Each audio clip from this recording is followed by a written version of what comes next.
Hello friends, स्वागत है आपका आपके YouTube channel my IGNOU solution में। और आज हम देखेंगे बीपीएससी 102 संवैधानिक सरकार और भारत में लोकतंत्र, जिसका यूनिट 10 है शक्तियों का विभाजन। तो हमारे संविधान में शक्तियों का विभाजन करा गया है, तो वो कैसे करा गया है वो हम आज की वीडियो में देखेंगे। तो हम पहले ये जान लेते हैं कि कौन कौन से टॉपिक्स हम आज की वीडियो में कवर करेंगे। पहला है प्रस्तावना, संघवाद का अर्थ, शक्तियों का विभाजन, सैद्धांतिक वैचारिक पृष्ठभूमि, भारत के संविधान में शक्तियों का विभाजन और कानून बनाने की अविष्ट शक्तियां। तो ये पांचों ही टॉपिक्स स्टूडेंट्स हम आज की वीडियो में कवर करेंगे। तो पहले हम पढ़ेंगे प्रस्तावना। शक्तियों के विभाजन की अवधारणा का सैद्धांतिक तौर पर जॉन लॉक ने विवरण किया, यानी कि जो जॉन लॉक थे उन्होंने शक्तियों के विभाजन के बारे में विवरण किया। इसे मॉन्टेस्क्यू ने परिवर्तन किया था तथा ये संयुक्त राज्य अमेरिका के संविधान में प्रतिबिंबित हुआ। साधारण अर्थ में संघवाद शक्तियों का विभाजन है राष्ट्रीय एवं राज्य सरकारों के बीच। यानी कि अगर मैं साधारण शब्द में आपको बताऊं संघवाद का अर्थ क्या है, शक्तियों के बीच बंटवारा हो रखा है, वो भी राष्ट्रीय और राज्य के बीच में। ठीक है, संघवाद में स्पष्ट विभाजन होता है जिससे केंद्र अपनी परिधि के अंदर आने वाले विषयों पर कानून बनाती है तथा राज्य अपने अंतर्गत आने वाले विषयों पर। यानी कि संघवाद में ये बताया गया है कि केंद्र के अलग विषय हैं, राज्य के अलग विषय हैं। ठीक है, उनके अलग अलग विषय दे रखे हैं। ठीक है, वो अपने अंतर्गत आने वाले विषयों पर ही कानून बना सकती है। कोई भी एक दूसरे के कार्यों में कोई भी दखलंदाजी नहीं देगी, अपनी सीमा का उल्लंघन नहीं कर सकते। वास्तव में संघवाद दो या दो से अधिक समुदायों के बीच में समझौता है जो स्वतंत्र एवं स्वायत्त है। उन्हें इस बात का एहसास था कि कुछ मामलों में उनका हित समान है, इसलिए वे एक साथ आने तथा एक सरकार के अधीन आने को सहमत हुए ताकि उनके हित सुरक्षित रह सके। सभी मामलों में राज्य सरकार स्वतंत्र तथा स्वायत्त थी। यह समझौता भारत के संविधान में समाहित था। 7वीं अनुसूची और भाग 11 में, ठीक है, 7वीं अनुसूची और भाग 11 के अंतर्गत 3 सूचियों का प्रावधान है।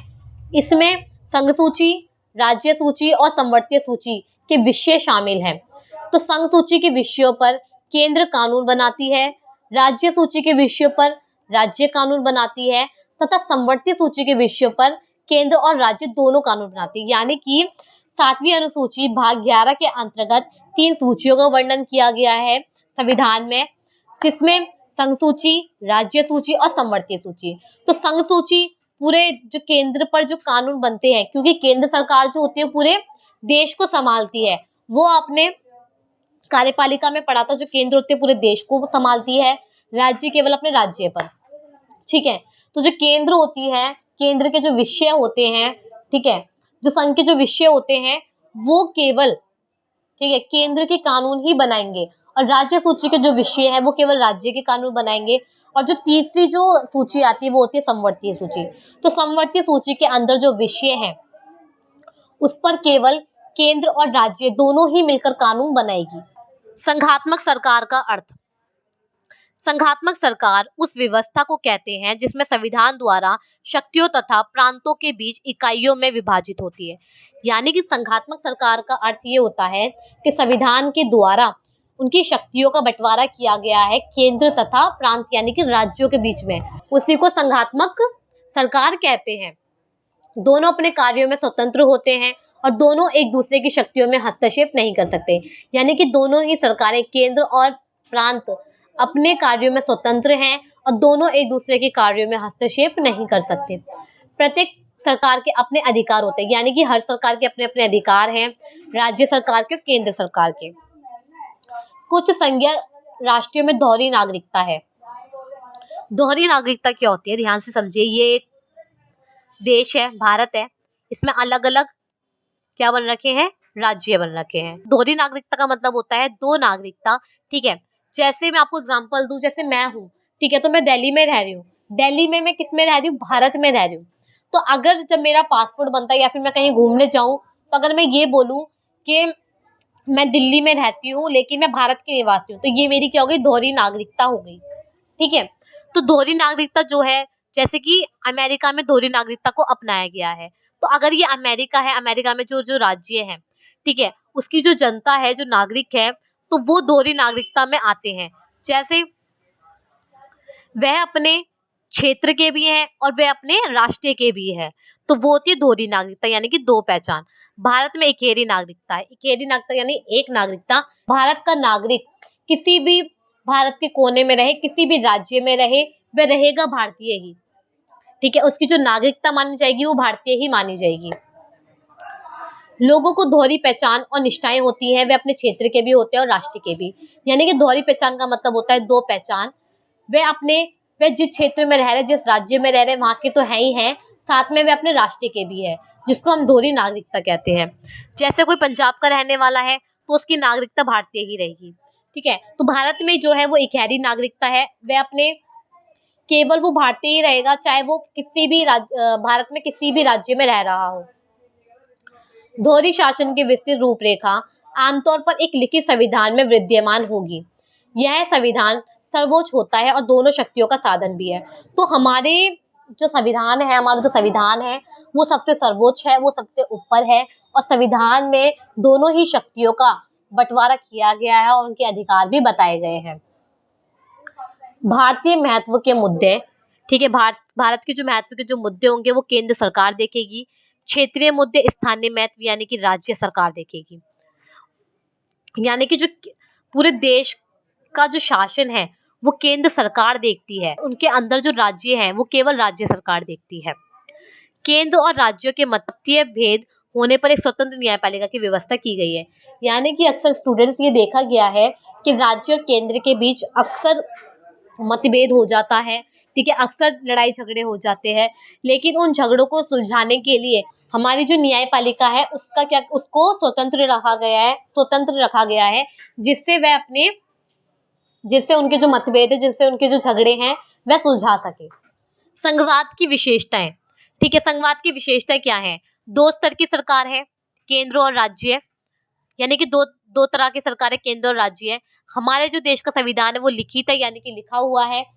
संविधान में शक्तियों का बंटवारा बताया गया है। हमारे देश की जो सरकार है वो स्वतंत्र है, किसी के दबाव में आके वो न्याय नहीं कर सकती। संविधान जो है वो सबसे सर्वोच्च है, वो सबसे ऊपर है। भारत में संघवाद यानी कि दो स्तर की सरकारें हैं, केंद्र और राज्य। विविधताओं की मान्यता जरूरी है, यानी कि जो हमारा भारत है वो विभिन्नताओं से भरा हुआ देश है, जिसमें अलग अलग जातियों के, अलग अलग भाषाओं के, अलग अलग धर्म के लोग रहते हैं, ठीक है। इसलिए हमारे देश को विभिन्नताओं वाला देश भी कहा जाता है। फिर आता है तीसरा, पहले राज्यों को ज्यादा शक्ति देने की बात हुई थी मुस्लिम लीग द्वारा। यानी कि स्टूडेंट्स, जब संविधान लिखा जा रहा था तो मुस्लिम लीग ने ये कहा राज्यों को ज्यादा शक्तियां दी जाए और केंद्र को कम, ठीक है। मुस्लिम लीग ने इस बात का समर्थन किया, लेकिन संविधान सभा के जो लोग थे उन्होंने इसका समर्थन नहीं किया। उन्होंने ये कहा कि हम केंद्र को ज्यादा मजबूत बनाएंगे, क्योंकि केंद्र जो है स्टूडेंट्स वो पूरे देश पर शासन करेगी और राज्य केवल अपने राज्य पर, ठीक है। अगर राज्यों को ज्यादा मजबूत बना देते तो फिर राज्य ही उन शक्तियों का प्रयोग करते, केंद्र कहाँ जाते, क्योंकि भाई केंद्र एक पूरे देश को चला रही है और राज्य सिर्फ एक पर्टिकुलर राज्य को संभालेगा। इसलिए मुस्लिम लीग ने इसका समर्थन भी किया था, लेकिन संविधान सभा ने इसको मानने से मना कर दिया। लेकिन बंटवारे होने के बाद संविधान सभा ने सोचा कि केंद्र मजबूत होना चाहिए। अब बात करें शक्ति विभाजन की, तो दो सरकार, एक संपूर्ण राष्ट्रीय की सरकार है, दूसरी राज्यों की सरकार है। इनका कार्य तथा शक्तियां संविधान में स्पष्ट है। यानी कि केंद्र और राज्य की जो शक्तियां हैं उनका जो वर्णन है वो संविधान में किया गया है।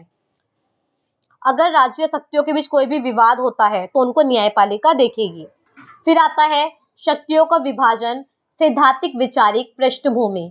शक्तियों के विभाजन की अवधारणा का संबंध आधुनिक राष्ट्रीय राज्य की उत्पत्ति के इतिहास एवं उसके प्रशासनिक पहलू से है। यानी कि जो शक्तियों का जो विभाजन है उसका जो संबंध है वो आधुनिक राष्ट्रीय राज्य की उत्पत्ति के इतिहास से किया गया है। जीन बौद्धा प्रथम लेखक थे, यानी कि जो जीन बौद्धा जो थे वो प्रथम लेखक थे, जिन्होंने शक्तियों के विभाजन की मांग की और उन्होंने एक किताब लिखी, द स्पिरिट ऑफ लॉज। 1748 में एक उन्होंने किताब लिखी, द स्पिरिट ऑफ लॉज। उन्होंने इसमें यह बताया कि शक्तियों का जो विभाजन है ठीक है, वो कैसा होना चाहिए उसके सिद्धांत के रूप में उसको समझाया। उन्होंने उस किताब में लिखा, यदि विधायी एवं कार्यपालिका शक्तियां किसी एक अंग या संस्था में समाहित हो जाएं, तो लोगों की स्वतंत्रता खतरे में पड़ सकती है, क्योंकि इससे निरंकुश शासन को बढ़ावा मिल सकता है। यानी कि उन्होंने ये कहा कि अगर हम कार्यपालिका की शक्तियां, ठीक है, और विधायी की शक्तियों को इकट्ठा एक अंग बना दे, तो इससे जो हमारी स्वतंत्रता है वो खतरे में पड़ सकती है और जो निरंकुश शासन है उनको बढ़ावा मिल जाएगा।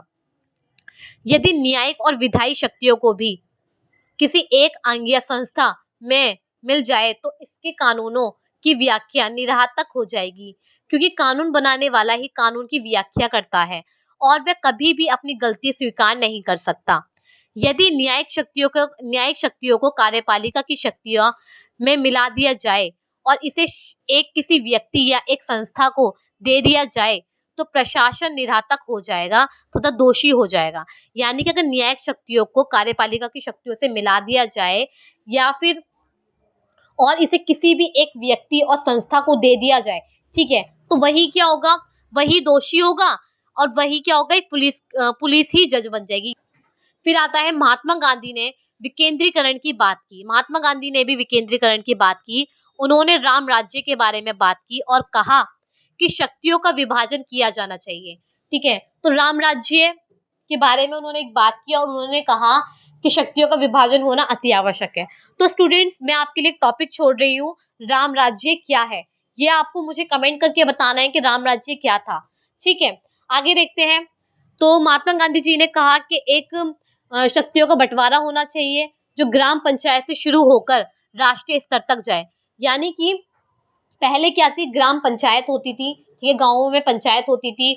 तो बूढ़े बूढ़े जो लोग, तो वो बैठ के, जो एक्सपीरियंस वाले लोग, तो वो बैठ के क्या करते थे, फिर न्याय कर देते थे। तो लेकिन महात्मा गांधी ये चाहते थे कि वह ग्राम पंचायत से शुरू होकर राष्ट्रीय स्तर तक चली जाए।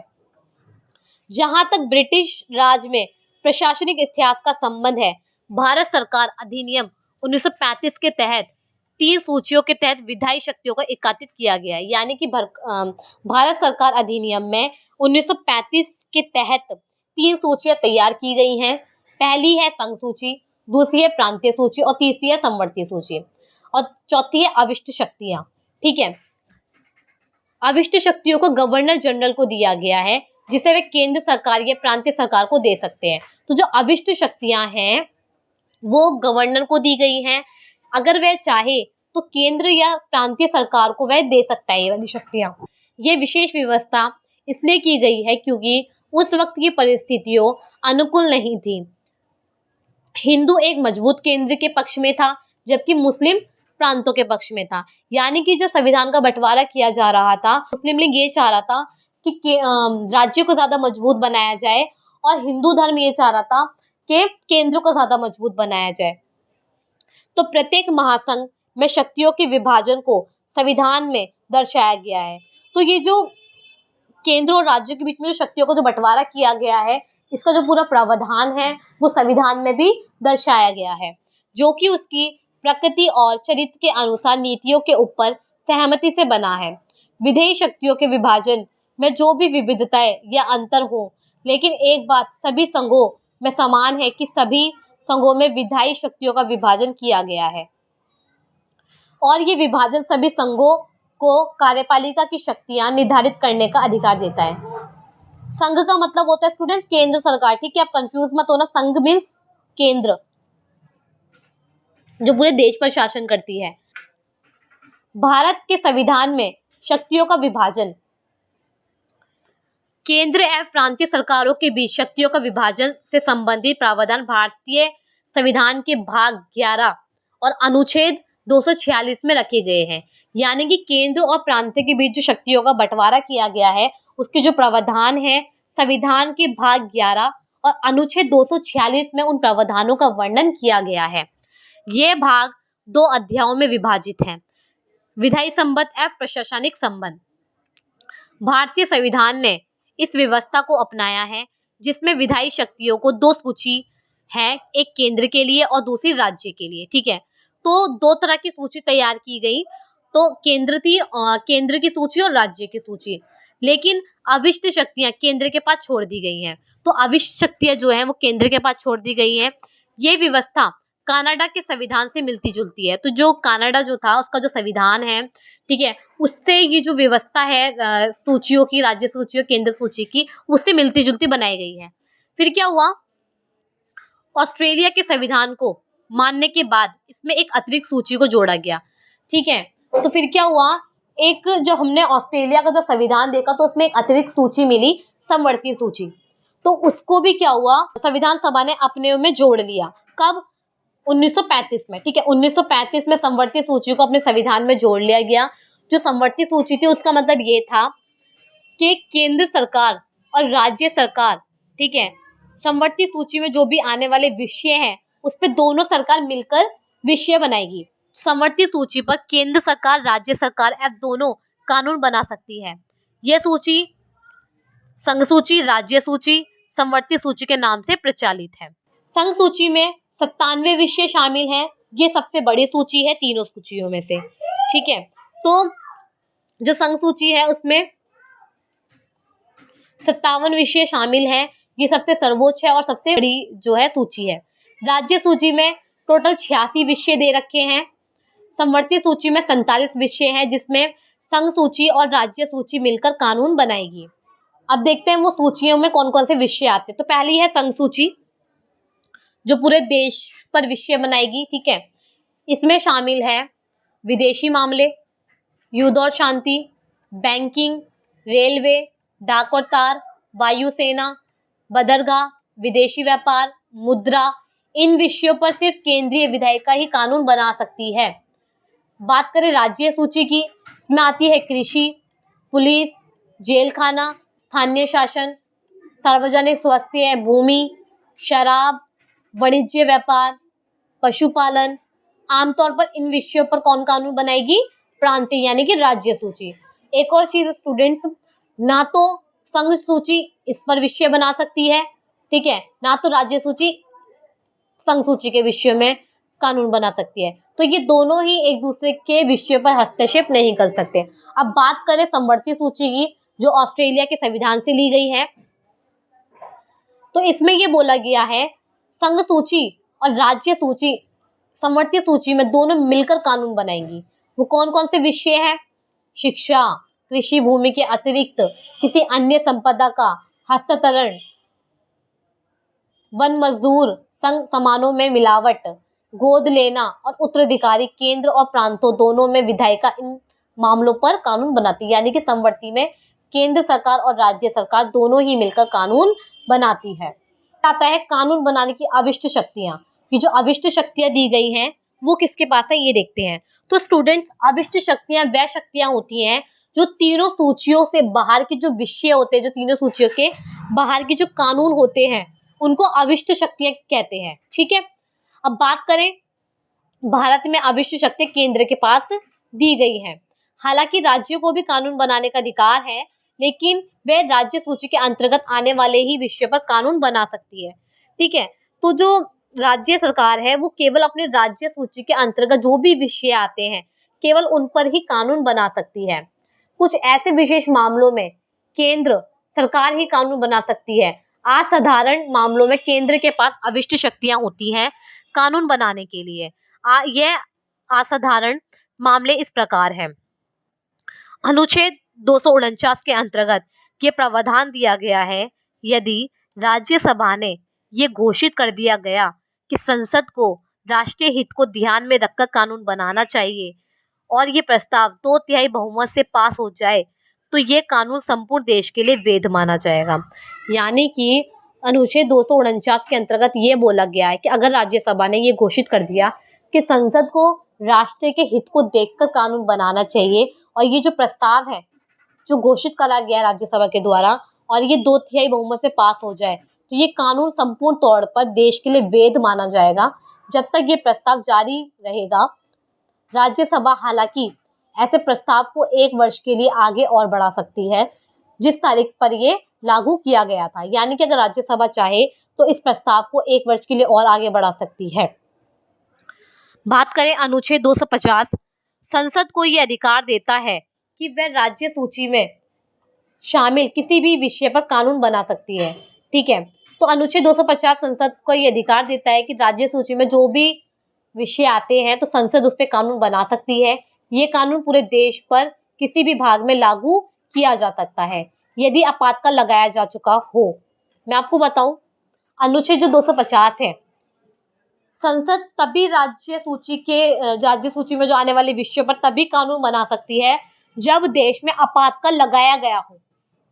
ठीक है, आपातकाल लगाया गया हो तभी वह राज्य सूची में आने वाले विषयों पर कानून बना सकती है। इस कानून को लागू करने की अधिकतम सीमा आपातकाल की समाप्ति तक उसके 6 महीने बाद तक वैध होती है। फिर आता है अनुच्छेद 252 के अनुसार संसद 2 या 2 से अधिक राज्यों के लिए कानून बनाने को अधिकृत है, लेकिन यह उन राज्यों की सहमति से होगी यदि 2 या 2 से अधिक राज्य संसद या केंद्र सरकार को किसी विशेष विषय पर जो कि राज्य सूची में हो कानून बनाने के लिए कहे जाए तो संसद ऐसे विषय पर कानून बना सकती है। यानी कि अनुच्छेद 252 में यह बोला गया है कि जो संसद है अगर वे चाहे तो 2 से अधिक जो राज्य हैं उसके अंतर्गत जो विषय आते हैं राज्य के अंदर उस पे कानून बना सकती है। ठीक है, उस पे कानून बना सकती है, लेकिन उसमें राज्यों की सहमति होना आवश्यक है।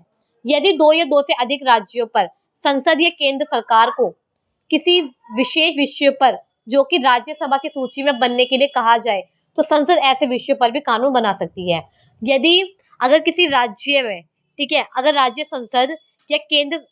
संसद या केंद्र सरकार ये चाहे कि किसी विशेष विषय पर वह कानून बनाना चाहती है तो वह संसद बना सकती है उस राज्य में। यदि किसी कानून को बदलना हो या उसमें संशोधन करना हो तो ये केवल संसद ही कर सकती है।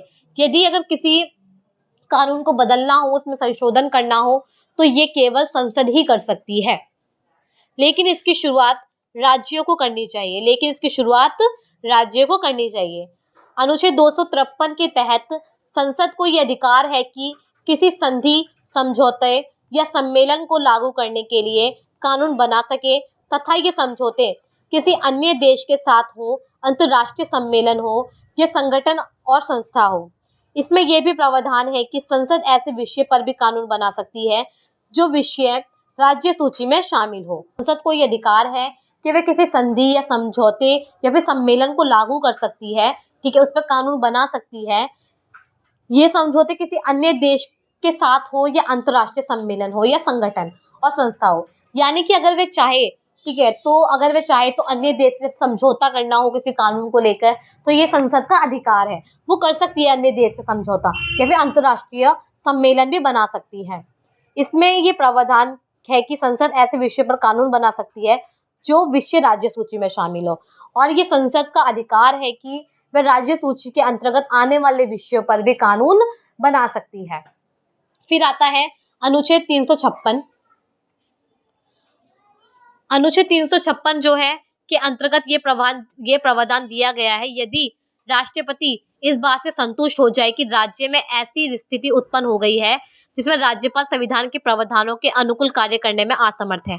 यानी कि अगर राष्ट्रपति को ये लग रहा है कि कोई राज्यपाल संविधान के प्रावधानों के अनुकूल कार्य करने में असमर्थ है, यानी कि वह अपने राज्य का कार्य ठीक ढंग से नहीं कर रहा है, तो उस समय अनुच्छेद 356 लग जाता है और राष्ट्रपति ये घोषित कर सकते हैं कि उस राज्य की कार्यपालिका संसद के द्वारा चलाई जाएगी।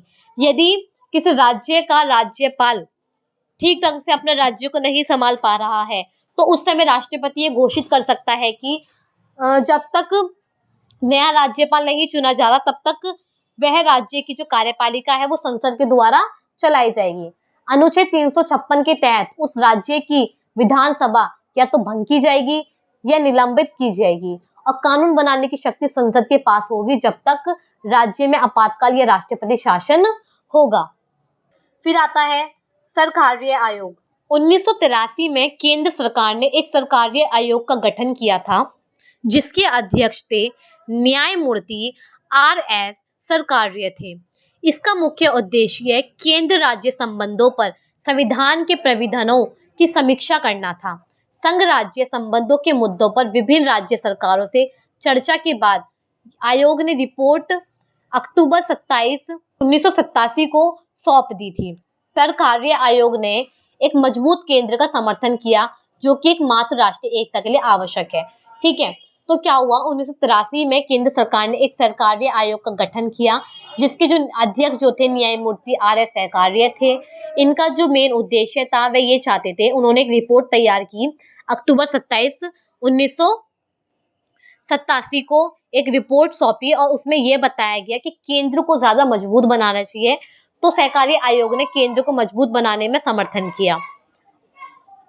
इसने ये सिफारिश की कि अविष्ट शक्तियां संसद के पास रहनी चाहिए। तो इन्होंने ये इस रिपोर्ट में बताया कि जो अविष्ट शक्तियां जो दे रखी हैं वह संसद के पास होनी चाहिए, जिसमें मुख्य तौर पर करों से संबंधित विषय शामिल हैं, जबकि अन्य विषय करों के अतिरिक्त समवर्ती सूची में रखे जाने चाहिए। तो जो करों से रिलेटेड जो कर लेते हैं, जो टैक्स लेते हैं, उसके जो विषय आ जाते हैं वो समवर्ती सूची में रखे जाने चाहिए। लेकिन इसने संघीय सरकार के अंदर केंद्रीयकरण की शक्तियों का समर्थन नहीं किया था।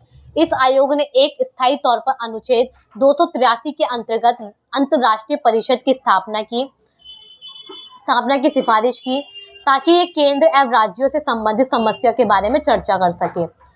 इसने शक्तियों के विभाजन के लिए संतुलन बनाने की कोशिश की, यानी कि इसका जो मेन उद्देश्य था वे ये चाहते थे कि जो शक्तियों का जो विभाजन किया है वो संतुलन, उसका जो है बैलेंस जो है वो बना रहे। ठीक है, कोई वाद विवाद ना हो। इसने ये सुझाव दिया कि जब भी केंद्र सरकार समवर्ती सूची में शामिल किसी भी विषय पर कानून बनाने का विचार करती है तो उसे राज्य सरकारों से पूर्व अनुमति लेनी चाहिए। यानी कि उसने इस बताया कि अगर केंद्र सरकार समवर्ती सूची का कानून बनाती है तो उसमें उसको राज्य सरकार की भी सहमति लेना जरूरी है तथा इसे अंतर्राज्यीय परिषद में भी समग्र रूप से चर्चा करनी चाहिए।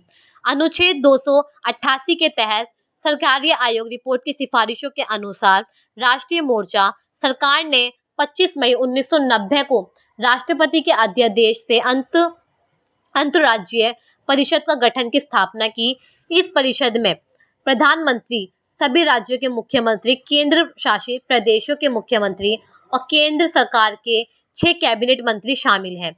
इस परिषद के अध्यक्ष मंत्री हैं तथा उनकी अनुपस्थिति में कोई भी कैबिनेट मंत्री जिसे प्रधानमंत्री ने नियुक्त किया हो इस परिषद मुद्दे के ऊपर अपने दिशा निर्देश तय करती है और चर्चा के लिए परिषद में लाती है। इसकी मीटिंग वर्ष में 3 बार बुलाने का भी प्रावधान है। इसने ये भी सिफारिश की किसी उच्च कोटि के व्यक्ति को राज्यपाल नियुक्त किया जाना चाहिए तथा अनुच्छेद 356 के तहत राष्ट्रपति शासन की सिफारिश को न्यायिक समीक्षा के अंतर्गत रखना चाहिए। इसने ये भी सिफारिश की कि करों एवं शुल्कों के बीच संधेयता होनी चाहिए, निगम कर का केंद्र और राज्यों के बीच बंटवारा होना चाहिए तथा अंतर्राज्यीय जल विवाद के लिए एक ट्रिब्यूनल का गठन किया जाना चाहिए। ट्रिब्यूनल का गठन आवेदन के मिलने के 1 वर्ष के अंदर हो जाना चाहिए ताकि ये 5 वर्षों में प्रभावी रूपों से कार्य कर सके। सो स्टूडेंट्स, यहाँ पे आपका यूनिट 10 खत्म होता है और अगर आपको मेरा वीडियो पसंद आया हो तो वीडियो को do like, share and comment करें और अगर आप मेरे चैनल पे नए हैं तो चैनल को सब्सक्राइब करें एंड बेल आइकन को बजाना ना भूलें।